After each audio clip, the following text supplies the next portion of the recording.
Hello అండి, నమస్తే. నేను లావణ్య. ఈరోజు మనము తమిళనాడు రాష్ట్రంలోని తంజావూరు జిల్లా పాపనాశనం తాలూకా గర్భరక్షాంబిక ఆలయం గురించి తెలుసుకుందాం. ఈ ఆలయము కుంభకోణం నుండి 20 కిలోమీటర్ల దూరంలో ఉందండి. ఈ తంజావూరు నుండి కూడా చాలా బస్సులు ఉంటాయి, వెళ్ళొచ్చు. ఈ ఆలయము 1000 సంవత్సరాల నాటిదిగా చెబుతారు. ఈ క్షేత్రంలో పార్వతీదేవి గర్భరక్షాంబికగాను, శివుడు ముల్లైవనాథర్ స్వామిగాను వెలిశారండి. ఇక్కడ స్వామి మల్లె తోటలో పుట్టమన్నుతో స్వయంభూగా వెలవడం వల్ల ఇక్కడ నీటితో అభిషేకం చెయ్యరు. నెలకు ఒక్కసారి మాత్రమే మల్లె నూనెతో అభిషేకం చేస్తారు. 64 శైవ క్షేత్రాలలో ఈ ఆలయం ఒకటిగా చెబుతారు. ఈ ఆలయ స్థల పురాణం ఏంటో తెలుసుకుందాం.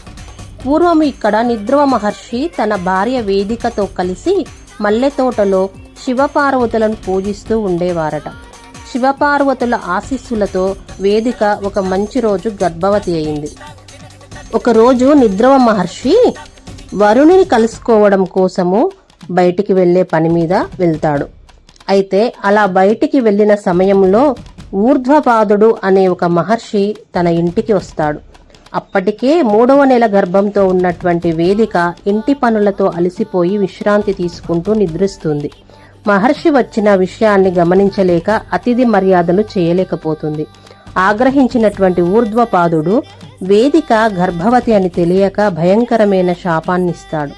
ఆ శాపం వలన తనతో పాటు తన కడుపులో ఉన్న శిశువును కూడా తినివేయడము మొదలవుతుంది. ఆ బాధను తట్టుకోలేక వేదిక ఆర్తితో అమ్మని ప్రార్థిస్తుంది. సర్వమంగళ స్వరూపిణి అయినటువంటి ఆ తల్లి పార్వతీదేవి కరుణామూర్తి అయి ప్రత్యక్షమవుతుంది. ఆమె గర్భంలో ఉన్న శిశువును పిండాన్ని ఒక కుండలో దాచి రక్షిస్తుంది. ఆ తల్లి వేదికకు అందమైన బాలుడు జన్మిస్తాడు. అతనికి నైధ్రువన్ అనే పేరు పెడతారు. ఆ శిశువు ఆకలి తీర్చేందుకు కామధేనువు తన పాలిచ్చి పెంచుతుంది. కొంతకాలానికి ఇంటికి వచ్చిన నిద్రువ మహర్షి విషయం తెలుసుకొని అమ్మను అక్కడే గర్భరక్షాంబికగా ఉంటూ దీవించమని వేడుకుంటాడు. ఆ తల్లి సంతానం లేని వారికి సంతానాన్ని ఇస్తూ గర్భవతులు చక్కగా ప్రసవం అయ్యేలాగా దీవిస్తూ ఇప్పటికీ వచ్చిన భక్తులను ఆశీర్వదిస్తూ ఉంది. ఇక్కడ పార్వతీదేవి గర్భరక్షాంబికగాను, శివుడు ముల్లైవనాథర్ స్వామిగాను కొలువై ఉన్నారు. ఇక్కడ స్వామివారిని సేవిస్తే చర్మరోగాలు తగ్గుతాయని ప్రసిద్ధి. అమ్మ ఆశీస్సులు అందరిపై ఉండాలని కోరుకుంటున్నాను.